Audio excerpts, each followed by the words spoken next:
Hello students. In our earlier lecture, we discussed few multiple choice questions on chapter 1 and 2, that is on transport and on reproduction. In today's class, we will revise the chapter 1 based on a few images. Let's start. The absorption of water and minerals by roots involves both passive as well as active transport. What does it mean?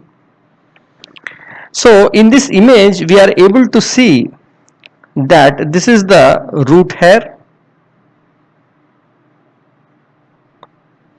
which is a single cell.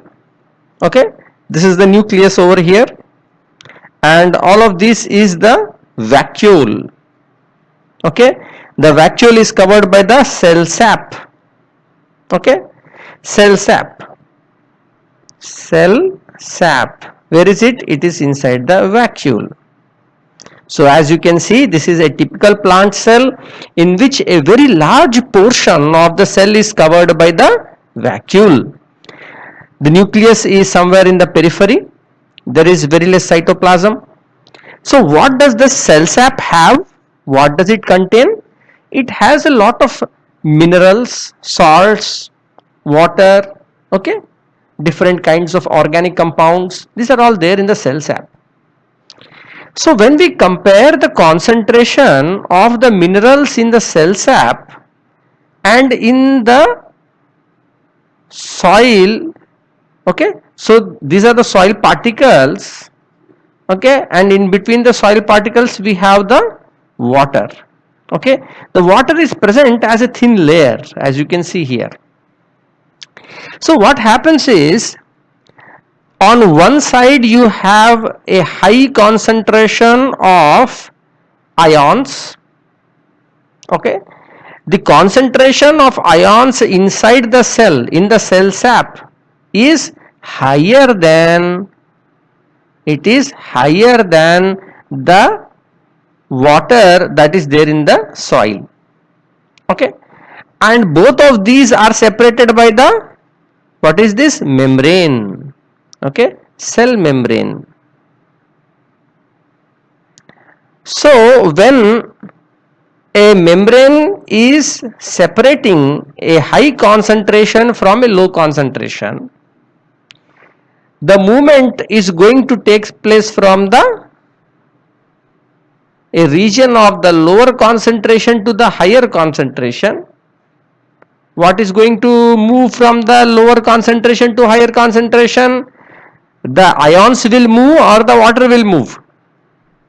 The water will move. Okay, so the movement of the water across the semi-permeable membrane from a region of the low concentration to high concentration is known as osmosis. Okay, so the water enters the root hairs by osmosis.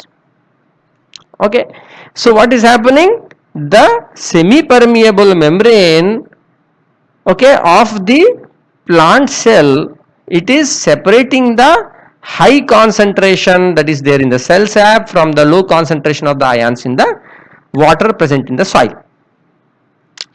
So what is happening? Slowly water is keep on moving into the plant cell, okay, into the root hairs, and this water needs to be transferred to the nearby cells. Okay, so these are all the this is, in the epidermis of the root we have this root hair, and then we have the cortex. This is the cortex of the cortex. So there are different kinds of parenchyma cells are there here, and the water will transfer from there and it will move to the xylem. It will move to the xylem. So we know that xylem is involved in the transport of the water. So the xylem will transport the water from the roots to the top of the plant, to the other parts of the plant. Okay, so what is this process of osmosis? The process of osmosis is a passive process. Passive process. That means, is there any requirement for spending energy to do this? There is no requirement of energy, but the uptake of ions, okay, the uptake of minerals or ions, it needs energy. Okay, it needs energy in the form of ATP, adenosine triphosphate. So whatever this membrane is there, on this membrane there will be some proteins. Okay, these proteins will very specifically take the ions from the outside to inside, outside to inside. Okay, so but this movement is not for free, it requires the expenditure of energy. Okay, then what happens, we call it as the active transport. Okay, so the ions, the mineral ions will enter through active transport, the water is entering through the passive transport of osmosis. Okay, next, what are the different transport systems present in the plant? You know that there are the two types of transport systems are there. One is the xylem and one is the phloem. Okay, now this is a typical tree, for example, and in this tree, if you are taking a section, if you are cutting like this part of the stem, then what you are able to see, you will see this kind of structure. So there are some rings like this, rings will be there. Okay, if you see in more detail, you will be able to see these kind of some thin light color and some are thick color areas. Okay, if you look in the vertical cross section, you will be able to see that these are continuous, some channels are there. Okay, so what are these different structures? The outermost structure is known as the cork. Okay, the outermost structure is known as the cork, and this yellow region that you are seeing close to the outer circle, that is the phloem. And from here, all the way from here till the central part, almost close to the central part, this whole region we are calling as the xylem. Okay, so there is the xylem, phloem and cork from inside to outside. Okay, so what we are seeing inside the xylem? Inside the xylem, we are seeing that there are some vessels, there are some fibers, okay, and it forms some kind of rings. So what are these vessels? When you take a closer look in the microscope, then you are able to see the vessels are like pipe. Okay, and if you look much more close in this diagram, okay, xylem vessels, you see this is like a continuous pipe. Okay, water is moving from down to up, water is moving from down, and this cross wall is very broad, it is almost dissolved, there is no cross wall, so the water can move very freely from down to up. When you compare that with the cross section of the phloem, okay, the phloem cell, you can see that there are small holes like this. Okay, it is not so free movement like in the case of xylem, it is having a lot of small holes, and the movement is from the upper part of the plant to the lower parts of the plant. Whatever the food is there, it has to move from the leaves to the different parts of the plant. Okay, and water has to move from the roots to the upper parts of the plant. So when we compare the xylem and phloem, what is the major difference? Let us see with respect to what are the different tissues. Now xylem and phloem.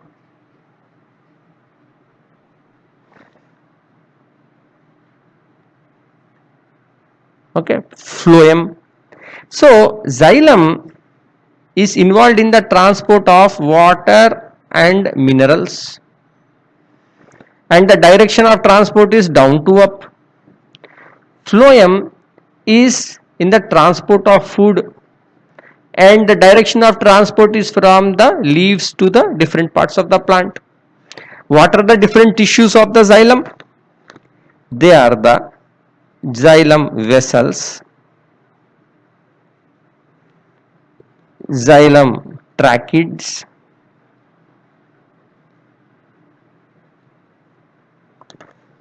xylem fibers,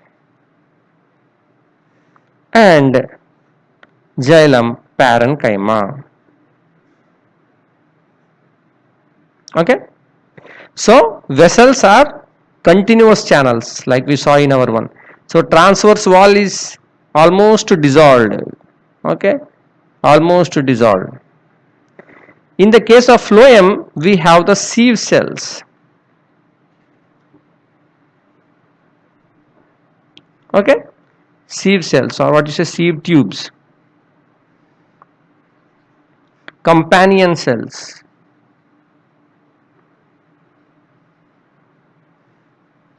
phloem parenchyma. Okay, and phloem fibers.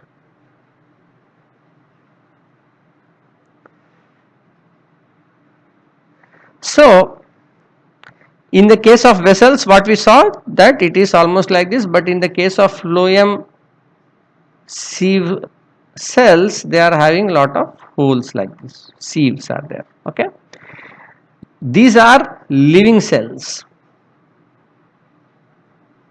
but no nucleus. Companion cells, living cells, they have nucleus and everything. Okay, parenchyma, living, fibers, dead. Okay, parenchyma also living. Vessels, tracheids and fibers, three of them are dead. Okay, only parenchyma is living. So vessels are in this form, and tracheids, they are having tapering ends, and inside it is hollow, and they have thick cell wall. Okay, and they have tapering ends. Okay, they have pits. Okay, so the xylem fibers are also non-living, they are also thick walled, and they are providing mechanical support. Parenchyma, they are involved in both the movement of the water, lateral flow of the water, as well as in the storage of the food. Okay, now in the case of phloem fibers, there are the different textile fibers. Okay, like the flax, hemp, okay, jute.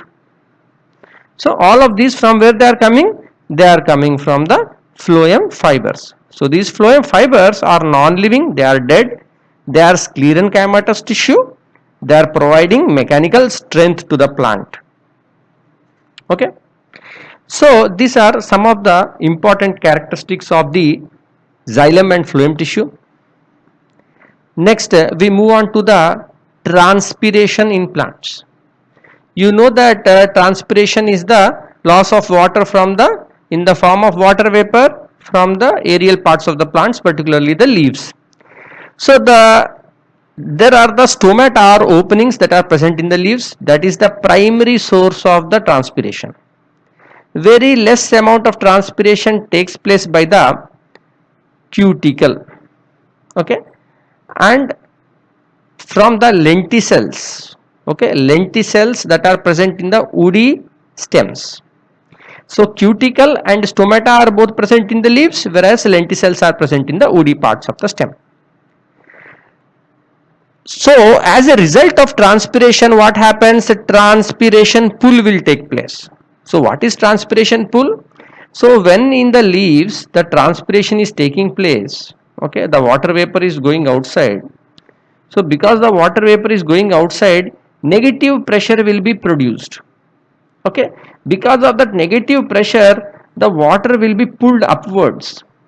Okay, This is the major factor by which the water is pulled all the way from the roots,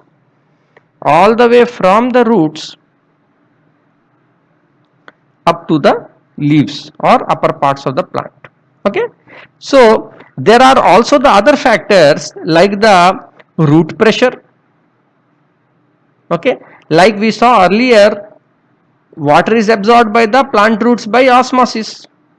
Okay, water is absorbed by osmosis by the plant roots.